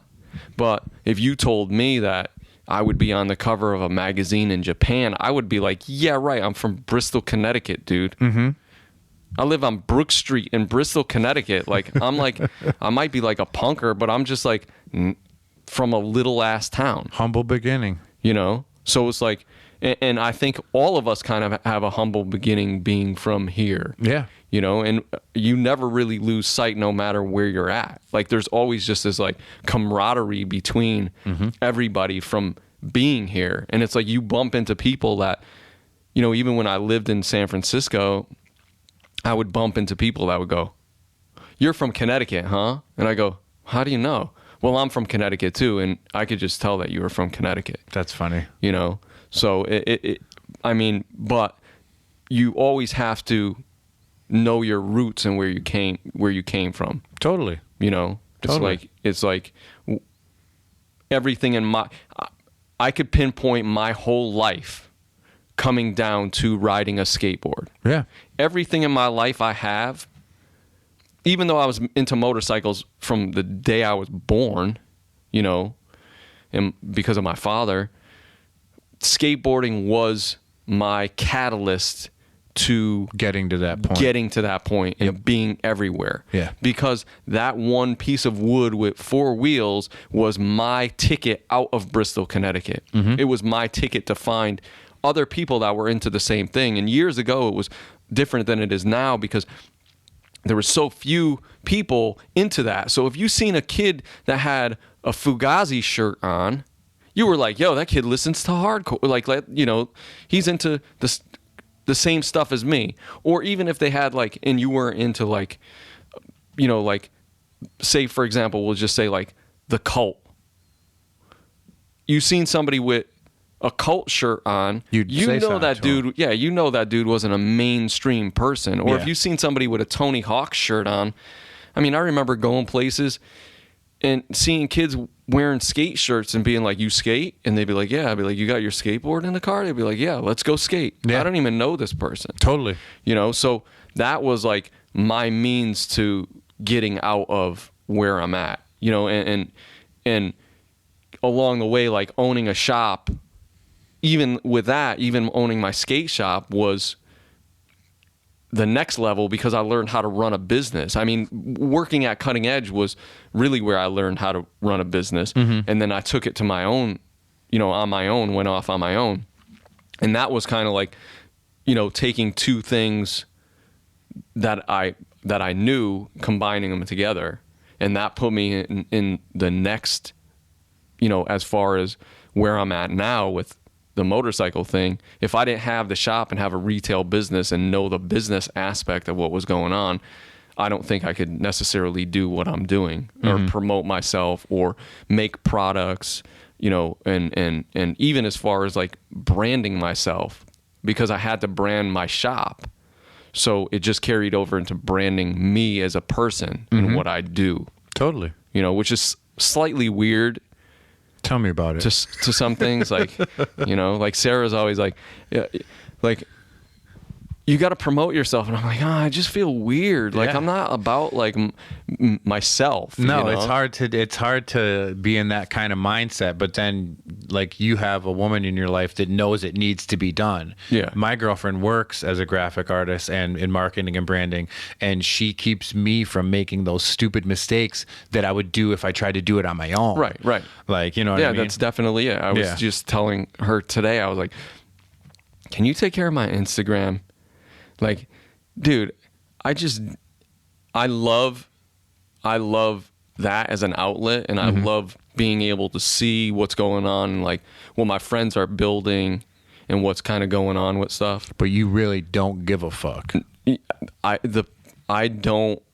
Again, it goes back to promoting myself, where I'm just like, man, this is weird. You know, when you're in a band and you're promoting a band, it's like you want people to listen to your music. You want people to like come to your shows. Because it's a group of you. Right. It's not like you and then me. You almost feel selfish. Yeah, or you're like just like, yeah. self-centered. And you're like, man, I'm just a cat that builds motorcycles. But you fucking do it good. And that's like, we've talked about all this crazy Bristol shit, but like, that's your forte. That's your thing right now, is building motorcycle. Did you ever get the Chopper Encyclopedia I dropped in your mom's mailbox? Yes, thank you very much. Going back to Bristol. I was at Savers and I was like, I wonder if he's got this. And I don't have that book. Dude, it was so cool. I almost didn't want to get rid of it. And I was like, he will look at it more than I. Well, you can come over anytime you want and look through the book and then look at like real choppers. Dude, like the more that I get older and the more people I know with motorcycles, the more it makes me want to get one. And I talk to Jarvis all the time. Like I love like choppers and shit. That shit's cool. But like I really want like a weird bobber, like cafe racer type of like motorcycle, and me and him share pictures back and forth on Instagram all day, and I'll like show him stuff and be like, that's awesome, and I'll show him something again, he'll be like, that's fucking stupid. Like he's awesome. He's good. He's very good for that. Yeah. Like we've become really close friends, which is great. And it's funny because he is good for that, but then I am like even more. I'll be like, that's stupid. Yeah. You know, like, but the thing is, it's like everybody can, you know, and I think like in a lot of aspects, which I need to be more of, like I need to be more open-minded with a lot of stuff because I'm not. And that goes back to the whole punk thing where I'm just kind of like, fuck you, this is punk rock. Like, yeah, fuck everything. Which is not a good attitude, but it's not a good attitude for a business no, model. but you're it's not. But you're rebelling against everything. Yeah, you know, and it's still, you know, it still finds its way out sometimes. You know, I try to suppress that, but it doesn't. A lot of the times it'll come. You know, it comes out, and it's not. You know, I always say, even no matter what it is, if you're into that, man, I dig it. That's cool. Like if you're stoked on it, man, like do it. It's not necessarily my style. Even with there's so many bike builders out there. There's so many people that are like super, super talented, man. And it's like artists. It's like, you know, I never understood like music critics or art critics because the majority of the people aren't in bands or musicians or aren't artists. So it's like, how can you possibly look at a painting or listen to music and know exactly what that person was thinking, feeling, trying to convey in that? And motorcycles is a lot of the same thing where it's like, you know, like I dig cafe racers. Like they're pretty uncomfortable most of the time to ride, but like I don't dislike that. You know, I don't dislike. I'm not a big fan of new motorcycles. Yeah, I know. Because just for me, and technology-wise, they're great. Like, you know, like dirt bikes, like new dirt bikes are ridiculous. If you went back to me as a child when I was 16 years old and told me that a dirt bike was going to be fuel injected, which didn't even exist at the time. Yeah. And fuel injected and have automatic start and be a 4-stroke, you know, I would be like, yeah, right, dude, 2 strokes rule. And that's the way it's always going to be. And so I get the aspect of technology in certain things. Sport bikes is the same thing. Like I had a sport bike, dude. And you know, I mean, I'd done 167 miles an hour on the thing. And there's nothing like going that fast. I don't suggest going that fast on a motorcycle by any, but I've been riding motorcycles since I was 5 years old. And any motorcycle's dangerous. I don't care whether you're going 167 miles an hour or you're going 6 miles an hour. You could get hurt. Yep. Anywhere in between those two. But the thing with new motorcycles is they're getting away from it being a mechanical machine. And it's more technology based. It's more like a computer. Right. So it's like the thing with that is like I like working on stuff. I like building stuff. You know, and it's like the new bikes that are fuel injected, you can't work on them, man, unless you're trained to work on fuel. Yeah, you have to be like a trained like mechanic to do that. Like you work on an actual engine. Right. These guys, I mean, and I'm not taking anything away from like new mechanics, but nowadays it's about replacement parts. So it's not about fixing parts where, you know, 1960, say for example, you have a 1965 Panhead or, you know, a Harley, vintage Harley. You know, parts aren't readily available. I mean, dude, I can't even get oil for my bikes anymore, dude. I can't go to the Harley dealer and buy 70 weight motor oil, just straight 70 weight motor oil. They don't sell it. They're like, nah, we don't. When I go to I've been to the Harley dealer to get plugs for my bike, and the kid behind the counter will say, what year's your bike? I'm like, well, it's a 1958. And they're like, oh, dude, the computer doesn't go back that far. Yeah. Whereas, like, I can go to another shop with somebody that knows vintage motorcycles, and even if they don't have it, they cross-reference it and know something about it. You know, so I don't dislike technology. I just like old technology. You know, where the stuff that was happening then was happening because it was out of necessity. You know, because the next thing was the better thing, and it wasn't that it was not. It was new technology then, but it was still made by people and fixed by people and machinists. You know, you would take stuff to machinists to have made or fixed, or, you know, take it to an engine guy to, you know, do a valve job or whatever the case may be. It's not really like that anymore. You know, it's like a disposable society. Yeah. And you know, the more the younger generation gets involved in, I don't care what it is, but motorcycles, this case, then they'll realize the importance of what it is. Like the importance to like work on something. The older stuff. You know, because I'll sell bikes to people, or people have me build bikes, and I'm like, listen, man, you know that this bike is not a reliable motorcycle. Yeah. It's a piece of art. Right. Old motorcycles have a mind of their own. There's days where bikes do not want to start for no reason. You can come back to them 2 hours later. It usually happens in like a crowd of people. When people are looking. Then they're like, man, that bike is really cool. And you're like, thanks. They're like, what is it? And blah, blah, blah. Like whatever year it is. And you're like, yeah, man, I'm the dude. Like I'm going to start my bike. And these people are, you know, and they're most of the time they're like bike culture people. Yep. And they're just like, man, that bike. And you're standing there kicking the thing over till you're like dripping sweat or about ready to pass out. The crowd's left. And now you're just like, dude, how am I going to get this thing anywhere? You know? Or you're riding down the street like, yeah, dude, this is great. And then your bike just cuts out and you're like, roll, like no sound. It's like the quietest time of your entire life.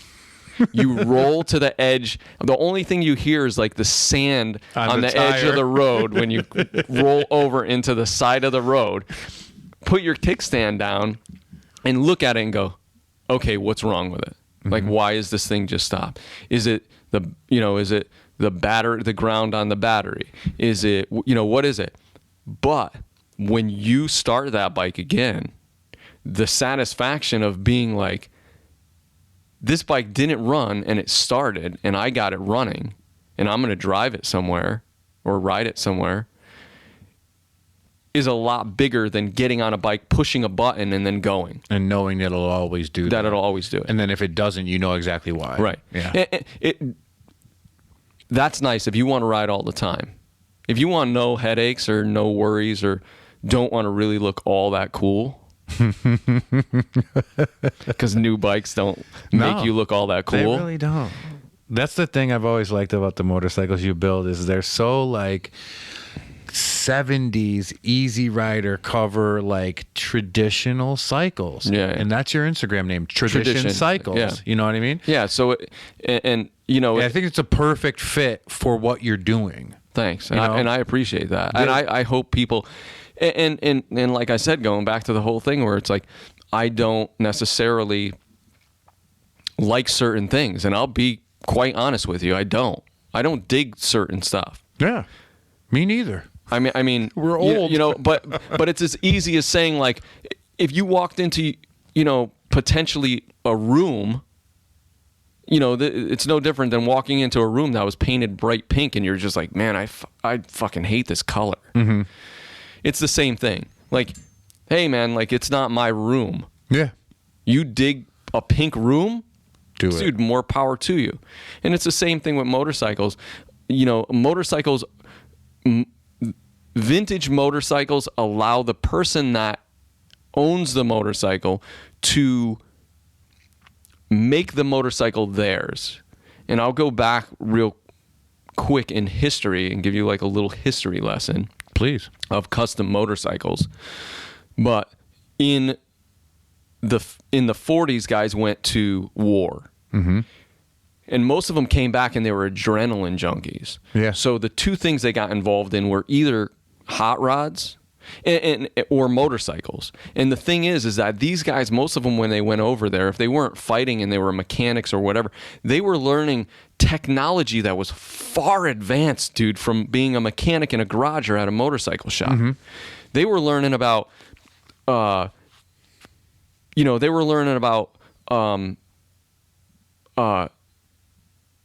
all kinds of airplane engines. Yep. And stuff to make stuff go a lot faster than, your everyday car goes. Mm-hmm. So they were learning a lot of technology of at the time that was kind of top secret stuff.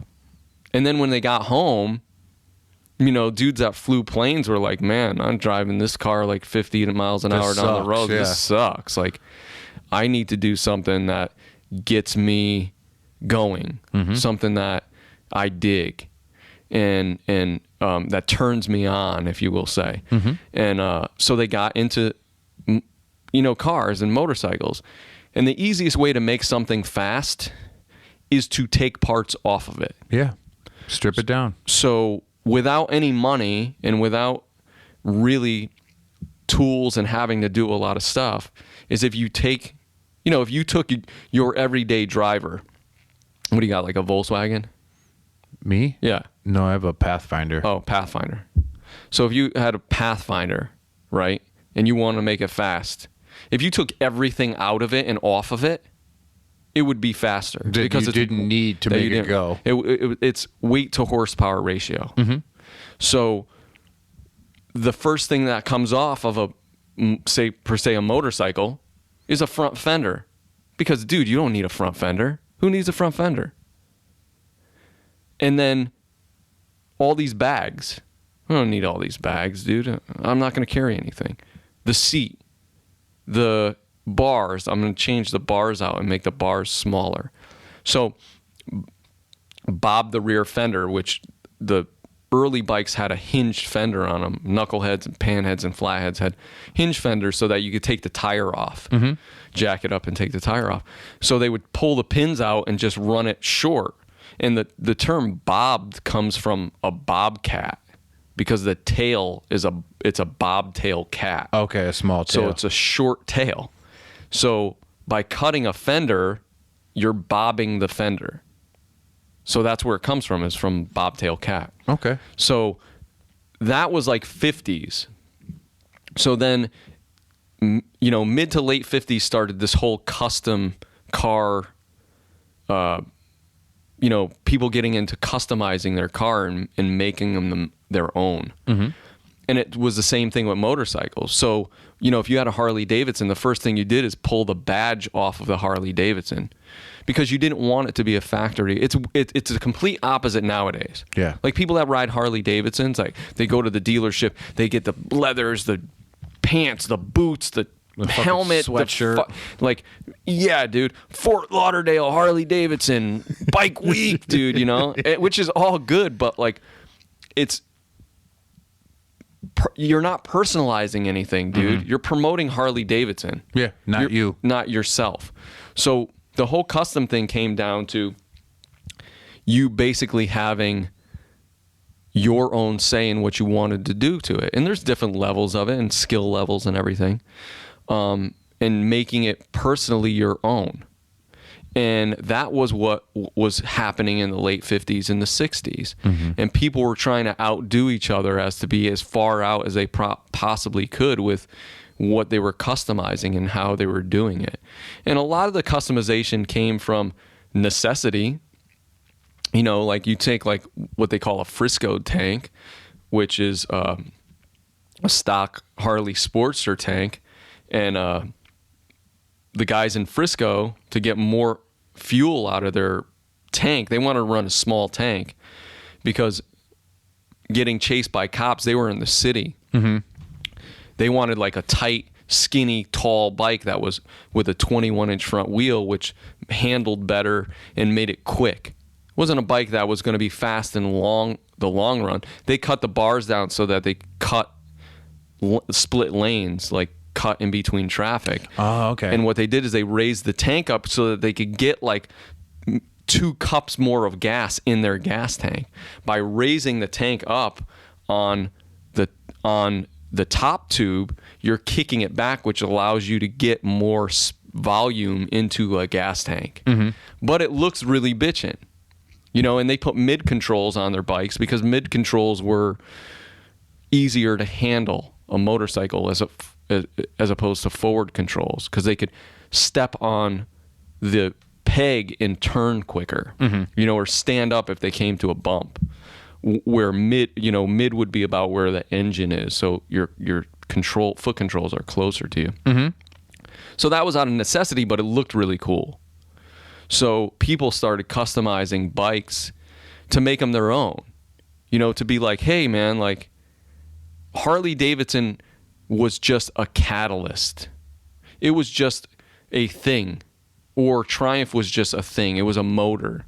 You know, and that stuff had already been produced for so long that it was cheap. Mm-hmm.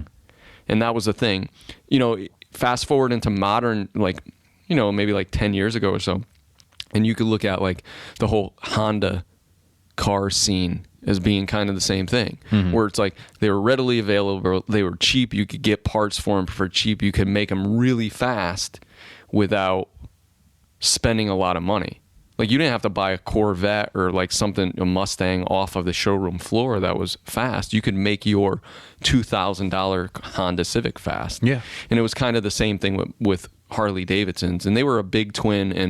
And even by stripping them down, you could outrun cops, because cops had like these, what they called garbage wagons at the time. And you know, that was a bike that had bags and a fairing and lights and the giant battery pack with a radio on it. Their bikes weighed like 1,200 pounds, or, you know, and here you had a big twin that was the same motor, and your bike weighed 600 pounds. Mm. You're going to go faster. Totally.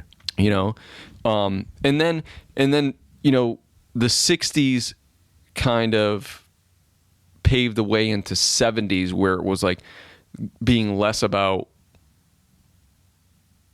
riding a bike that was, you were doing stuff out of necessity, and doing stuff that was completely outlandish that made no sense whatsoever, just to do it. To be like, I'm going to run a 7-foot front end on my motorcycle because it's bitchin', and I don't care if I have to make like a 10-point turn to turn around somewhere. Like, when I am riding down the street, people are going to turn heads. Yeah. And that's what it was about kind of in the 70s, was taking it, I think, to the next level. And for me, that era of 60s and 70s just strikes a chord with me, for, you know, just... I was going to say, that's the style and the look of the bikes you create look like. That's the era. And I try and use like period correct parts for the build that I'm doing. So what, you know, like, and I'm not like the dude that just builds motorcycles where you're like, I want a build me a motorcycle, and then 6 months later you show up and I'm like, your bike's right there, and you're like, oh cool. I'm the dude that usually tries to get the person involved in building a motorcycle, because they should be, if they're gonna put that investment into that piece. Right. Well, I wouldn't want somebody to not be... Yeah, like take an internet order. Yeah, here's my money. Do what you want. Right. It's not about... It's what they want. You know what I mean? True, but every time I do it, people are like, do whatever you want. And then they're like, oh, I thought you were going to do this. And I was like, why don't you just ask me to do that? Like, you know? I would have just done it. Now I have to do it twice. Yeah. So to get people involved is really like... is great, because because it's their motorcycle and they're riding it. You might not possess the skills to build a bike, but to be involved in the build and get something that you want and you know, it be the color that you want it to be, and it be the bike that you want it to be, and have the stance that you want. Like that's really important to me, I think, just because it's an extension of your personality, man. It's you know, it's a machine, but it's a customized machine to be what you want it to be. It's your machine. Yeah, you know, and it's like, and that's why I dig everything and dig craftsmanship. You know, I think craftsmanship is more important sometimes than aesthetics in some way, just because it, you know, it shows somebody the skill and the time and effort that they put into it.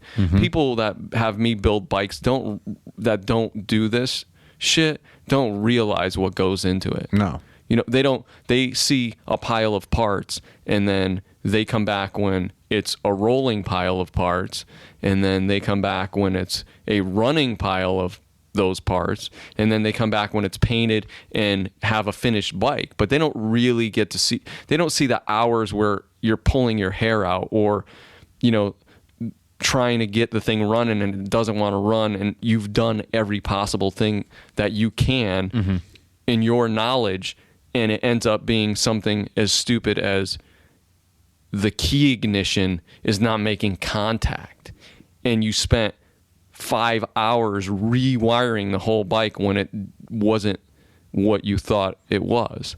They don't get to see that. You know, they don't get to see me being like a complete nightmare of a human being, smashing and shit. You know, and Sarah's just like gets the brunt end of.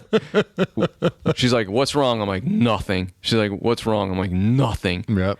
I'm like, she's like, "Obviously something's wrong," and I'm just like, "Man, I couldn't get this blah blah blah," you know, or I was trying to shape this piece of steel and I just couldn't get it shaped the way I wanted it to be, you know, and sometimes I think that's the hardest thing too, is, you know, you being a musician or being a musician or being, you know, an artist or whatever, is taking an idea and at the end of the day having that idea materialize into exactly what you had envisioned it to be. 9 out of 10 times, man, I don't care who it is or what you do, 9 out of 10 times it's not going to be exactly the way you wanted it to be.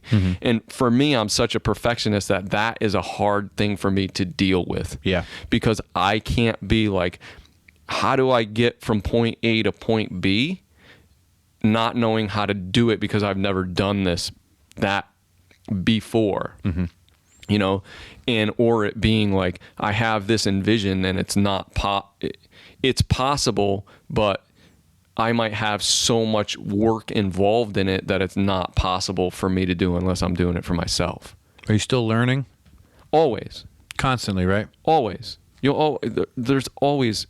I'm at the point now where it's pretty bitching, and you know, I've had a lot of good people teach me a lot of stuff, and if I could give any advice to anybody about anything, is you need to,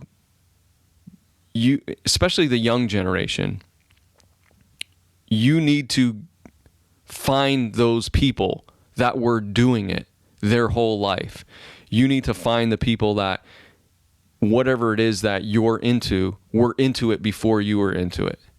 Because those people are going to be the people that lay the foundation for you learning how to do stuff. And they're going to be the ones that show you, because a lot of people will not allow you to make the mistakes that they made, you know? Yeah. And say, hey, you're going about it the hard way, man. There's an easier way to do it. This is the way you should do it.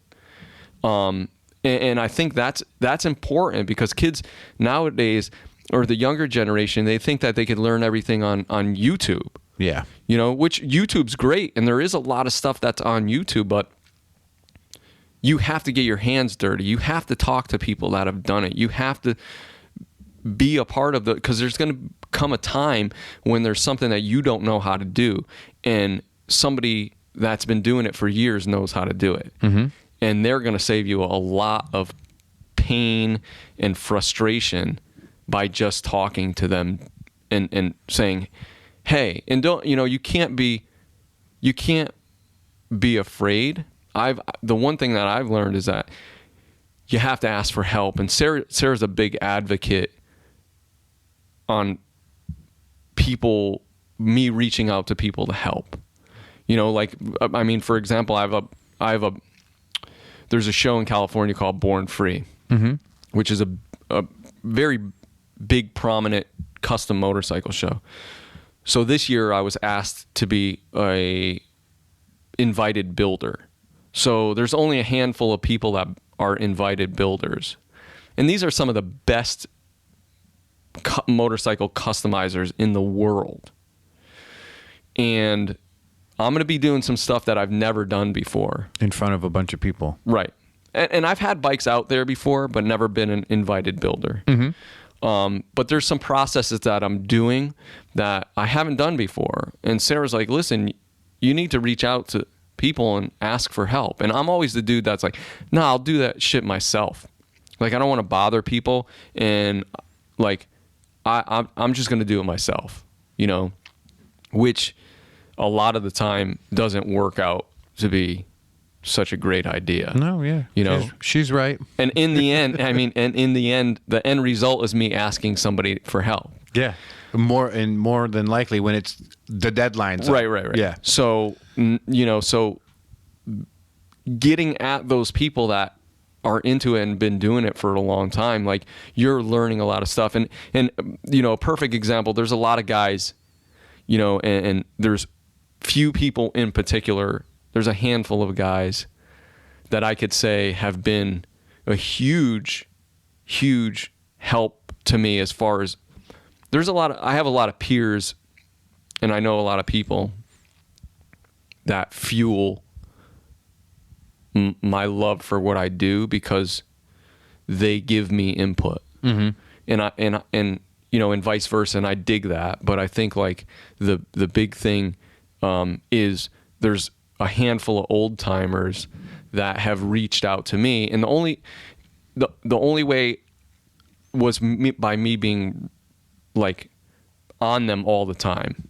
There's a dude named Kelsey Martin. He's from Massachusetts, and he's one of the premier motorcycle builders from the East Coast from the 60s, and he's an old man, and he is a tough cookie. And the first time I met him was at a swap meet, and I walked up and I said, "Hey, you're Kelsey Martin." And he said, "Yeah, what's it to you, kid?" And I said, "Well, I've seen all your stuff in magazines." He says, "And?" Right? And I was just like, well, I dig what you do and what you've done over the years. And he's like, "What do you know about it?" So then I just start rattling off stuff. "Yeah, I paint, I do body work." "Oh, really?" Yeah. "Yeah, I'd like to, maybe come up to your spot." "Yeah, maybe someday, kid." Brush me off. I see him again. "Kelsey, how's it going?" He says to me. I go, "It's good. When can I come up?" "Well, we'll see." And I badgered him to the point where he was like, this kid must be interested in what I do because he's not leaving me alone.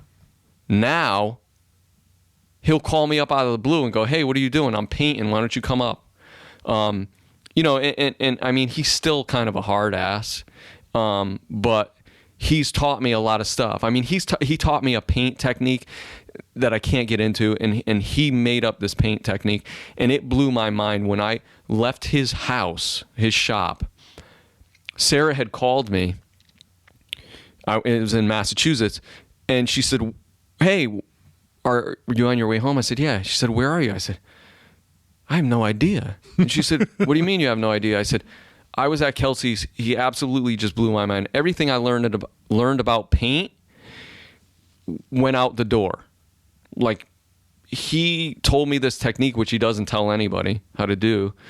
And everything that I learned, it's completely opposite than everything I learned." She said, "Well, where are you?" I looked at a sign. I was in Providence, Rhode Island. You're just driving? I had no idea what was going on. Just driving because it blew my mind. But he opened up like a box and let me look into this box that He would have not let anybody else see. You know, perfect example. My cousin Jesse, and Jesse's been a big help to me. Jesse Morton, and he, as a matter of fact, he owns Academy Auto Sales. I know Jesse. Yeah. Yeah, I was his paper boy for years. Were you? Yeah. So like couple streets over from your house. I would climb up onto the roof behind Academy Auto Sales to throw rocks down onto Super Paul's car. Yes, because it's right behind there, dude. Yeah. See how everything just kind of makes its way back to like like Forestville and the youth, our youth. Forestville youth. Yeah. I love it. So I worked for him when I was a kid because I wanted to buy a skateboard. And I won't go really into this into depth, but I told my dad I want to buy a skateboard. He said, well, if you want to buy a skateboard, you're going to have to get a job. So I asked my cousin Jesse if I can go down on Saturday and work in the morning sweeping the shop.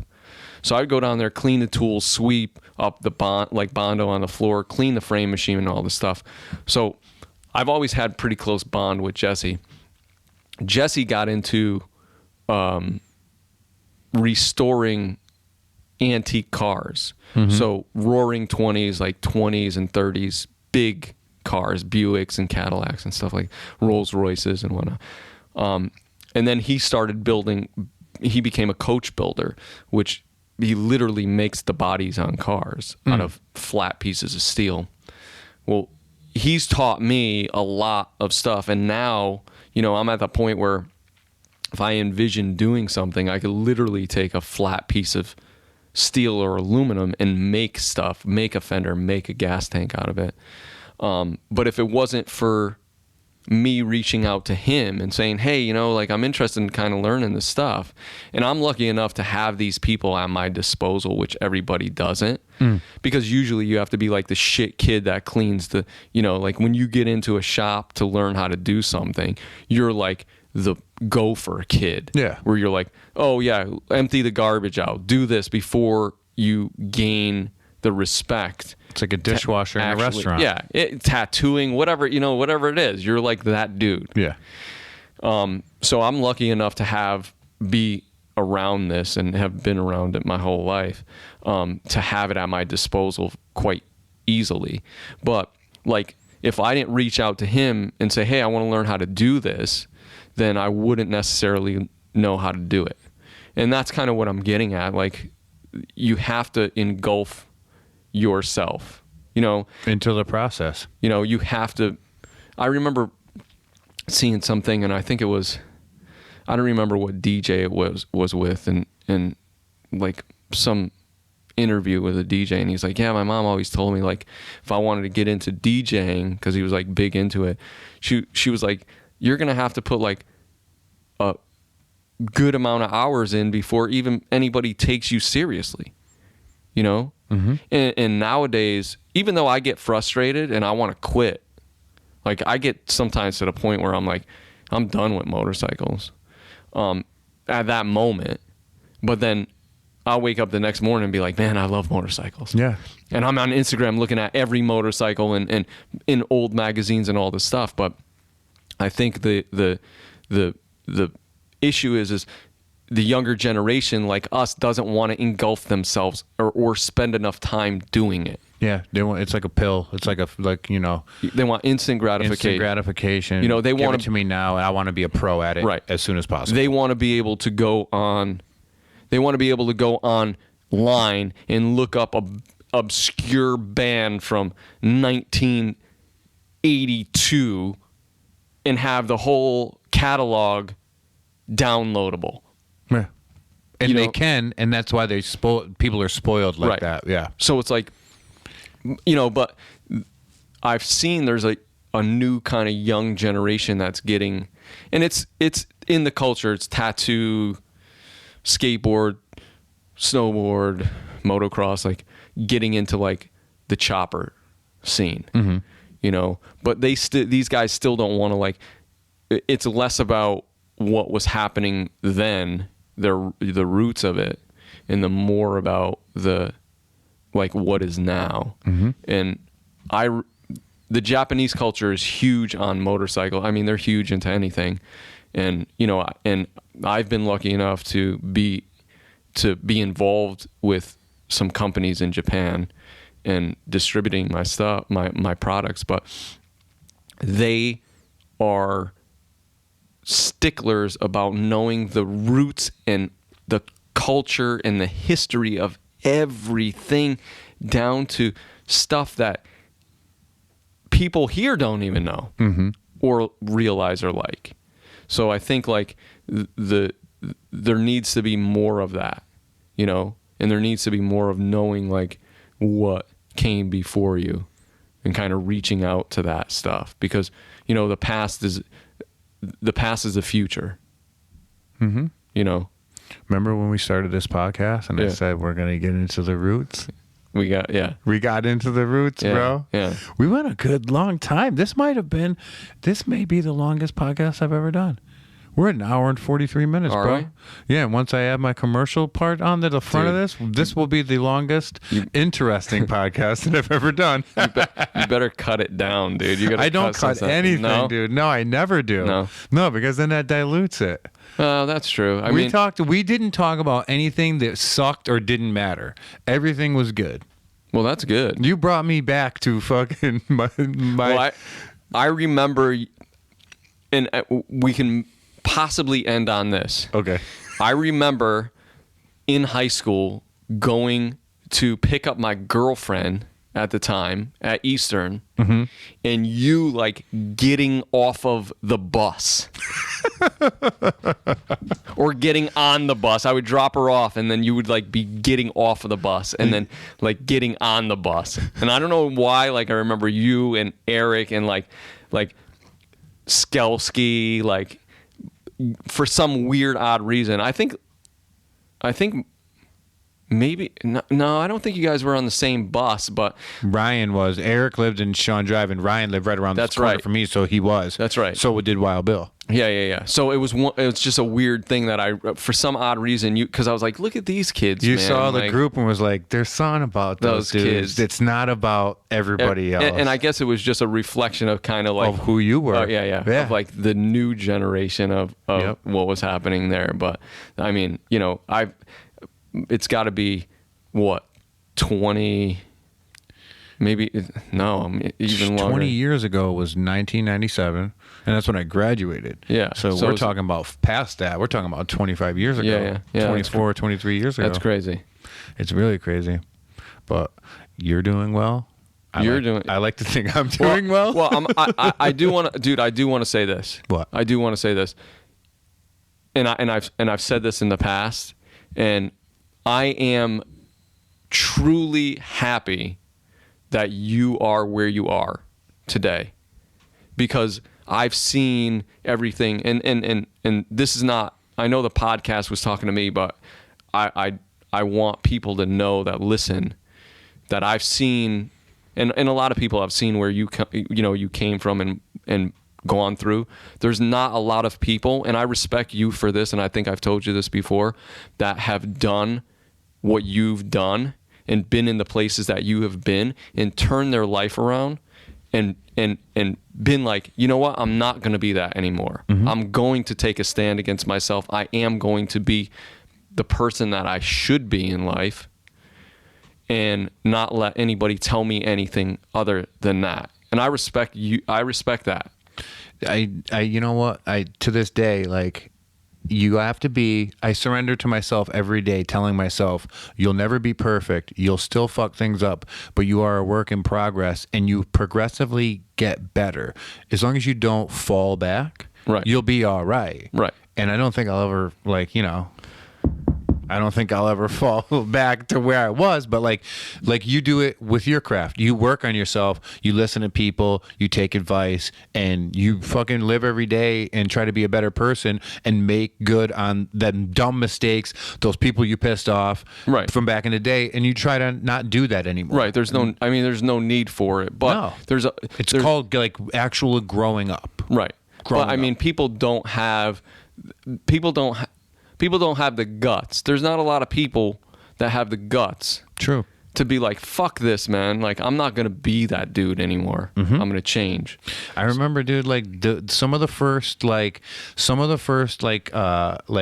get your act together inspirational quotes to me while I was living a fucked up life came from you, Damien, Little Joe, Steve Karp, and Beaner.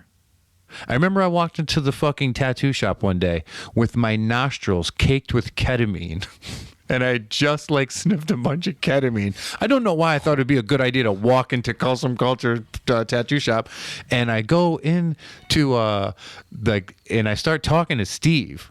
Like he's been straight edge his whole life, right? Yeah. And he roasted me like a dad. I remember that. I think you were there. I was. And I was just like, okay.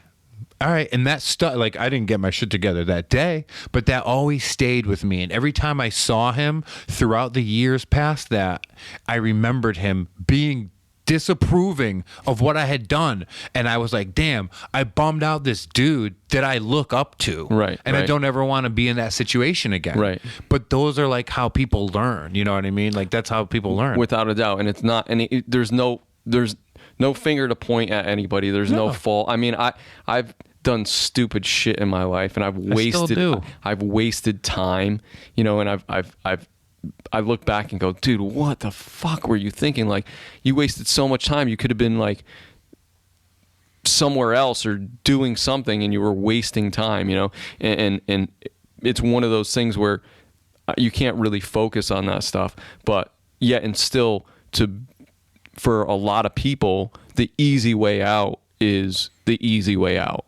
And we've lost a lot of people that we mutually know because they took the easy way out. Yeah. You know, everything's hard. I don't care where you're building a motorcycle, starting a band, learning to play guitar, painting, graffiti.